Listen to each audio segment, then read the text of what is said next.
On-site police station.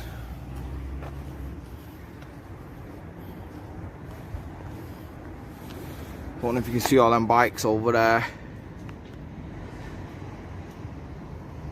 See if it'll focus. Used to have motorbikes and all sorts. I don't know if it's like a place where they go in the local community if they're stolen or whatever. But there's a lot of bikes.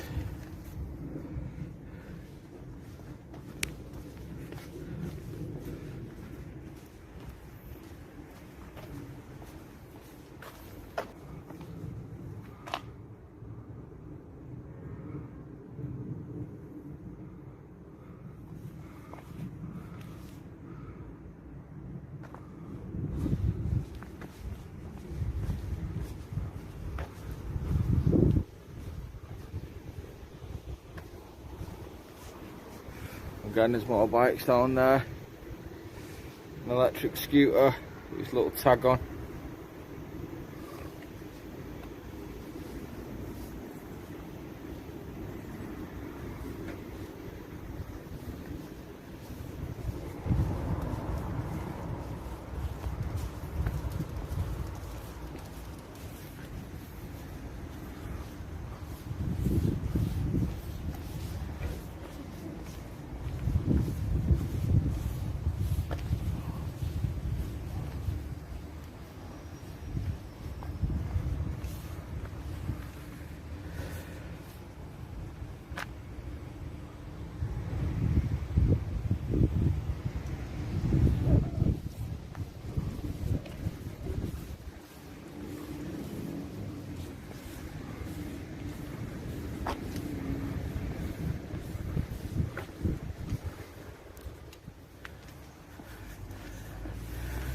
McDonald's, they're on. Bacon double cheeseburger, I bet.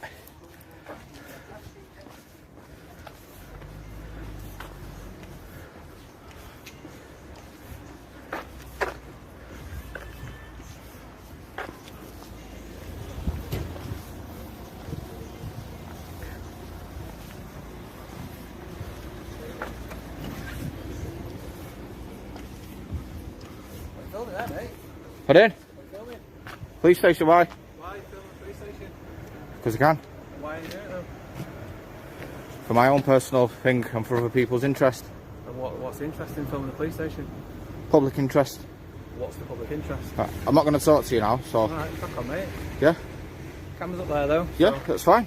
Just like they're recording me, I'm recording you. Fantastic. Okay, take care. Here's a classic setup for testing public photography rights. The auditor is documenting a police station, noting rows of bikes in plain view, some potentially stolen, some community property.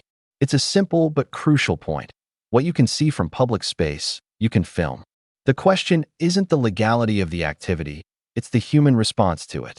Will officers respect lawful filming, or will they escalate unnecessarily? This is the kind of interaction that teaches the public and police alike about boundaries, transparency, and accountability. And for viewers, consider this. How would you respond if you saw someone filming your workplace legally? Asterisk. Okay, just making sure. Yeah, it's just the way you walk towards me, that was all. You. Just walking, mate. No worries. Who are you? Will you not walk behind me, please? Just because I don't like it. Pardon? Who are you exactly? What's your name? I'm not going to give me details, mate. I've not committed a crime, so... Unless you suspect I'm going to commit a crime, mate, then I'm not going to give you my details now. I'll need you to leave the area because where you were recording around the side, you're recording into a private area, into a police station. I can film Here. The auditor encounters a more direct officer who immediately questions the filming. But here's the key. Police contact with the public is generally consensual. A person doesn't have to explain lawful activities or answer questions. The auditor's calm, polite refusal demonstrates textbook rights in action. And notice the tension. The officer wants control. The auditor asserts lawful limits. For viewers, it's a masterclass in maintaining legal poise, standing firm while staying polite. This raises a broader question. How many citizens actually know when they are and aren't legally obliged to respond to it? Coming out. Yeah, I'm just going to keep my distance from you all. I don't want to be surrounded by you all, that's all. I've already explained it to the chap there, so I don't need to explain myself again. So I've told you I'm just doing a little documentary, that's all. So have you had permission to film the police station? I don't need permission to film a police station, I'm afraid. Everyone's on high alert at the moment. The threat level's severe, so we've been told to I think you need to double check that. Everybody keeps saying that's not severe, it's substantial. So before you give me evidence... Like that, sir. I'm just telling you the way it is.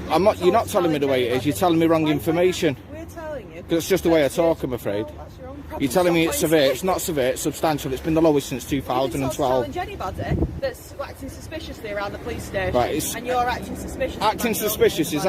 Now we hit the escalation phase. The officer claims the auditor is filming a private area and cites a severe threat level. But here's the breakdown. Filming from public land does not invade privacy, and the UK's threat level is substantial, not severe, a clear factual misstatement. This exposes a worrying trend where officers rely on incorrect information to justify aggressive questioning. It's tense, dramatic, and a little theatrical. For viewers, it's a reminder. Authority figures are powerful, but factual errors can undermine their credibility and reinforce the need for citizens to know their rights. We're asking you, that's why there's 3 of us out and here. I'm planning refusing to give you any information. I'm not doing anything wrong, I'm doing photography. And that's all you need to know. Videoing. Yeah? It's still the same thing. No. So what's it called then? Videoing. Videoing. That's what it said. Right, okay. Does it not fall under the same bracket? I am, yeah. What's that on, like, YouTube or something? Yeah. You'd be happy to provide your details then, and we can just check everything. No. No. You don't want to provide your details? I'm not going to give my details, no. Because I've not committed a crime. Have you got anything to hide? No.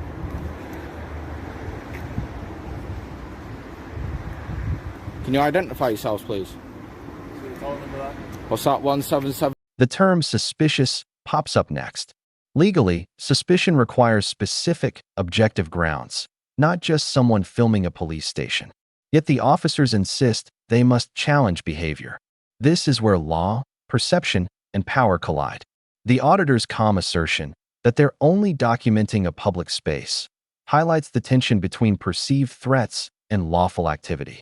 It's almost a study in human psychology. When authority interprets harmless behavior as dangerous, it raises questions about bias, overreach, and training.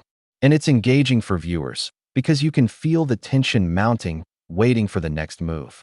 40, and yours, please? Is what? Sorry, can't see it. 15493. Sorry, too small.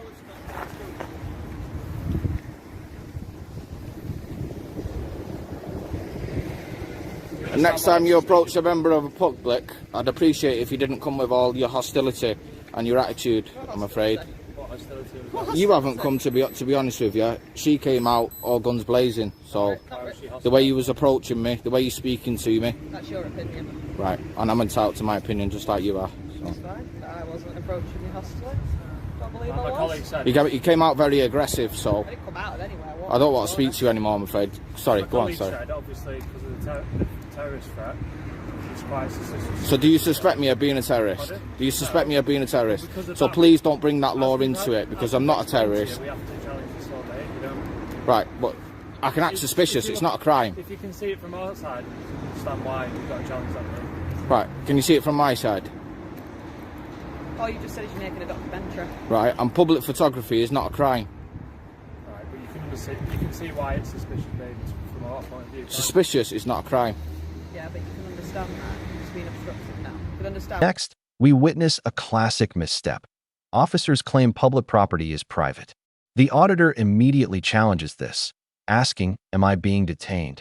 A crucial question that forces clarification. Identification is provided by one officer, withheld by another. This moment shows two things. First, a gap in understanding officers have about property and rights. Second, the power of a citizen calmly asserting legal protections. It's a masterclass in engagement under pressure. Knowledge, patience, and clarity dismantle aggression and misinformation. For viewers, it's empowering. Knowing the right questions to ask can turn a tense encounter into a lawful, manageable... I treat people the way I'd be treated. Yeah, say you've So, been you know, quite aggressive, pointing, and you've been trying. you came out aggressive towards me. This chap here, to all due respect to him, 17740, has actually treated me with respect, unlike you. So I speak to people the way they speak to me. You've just been trying to overtalk. Okay, I just told you I don't want to speak to you, so. Really, your choice. If I want to speak to you, I'll speak at you. If you want to, you have to speak to me. You're talking to me again, just like you can speak to me or speak at me. I don't need to speak to you.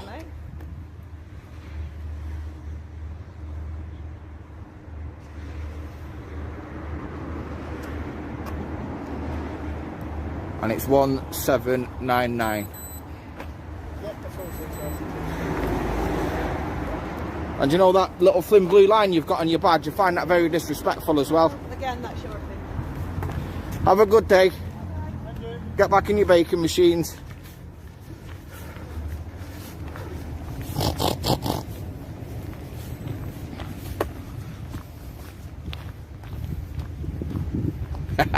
Gutted. Bye-bye.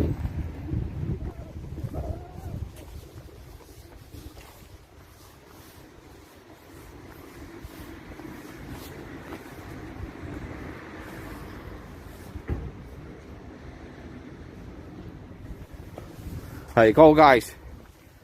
Speak to me like that. I'll speak to her while she's speaking to me. Finally, notice the human dynamics at play. One officer behaves aggressively, pointing and over-talking. Another treats the auditor respectfully. The auditor mirrors that behavior, speaking to those who show respect and disengaging with hostility. This demonstrates a critical point. Authority isn't just about power, it's about interaction. The public sees the difference immediately. This is drama, but it's also a lesson in civility and accountability. For viewers, it begs reflection. How would you handle someone in authority being aggressive toward you versus respectful? And what does it teach about influence, compliance?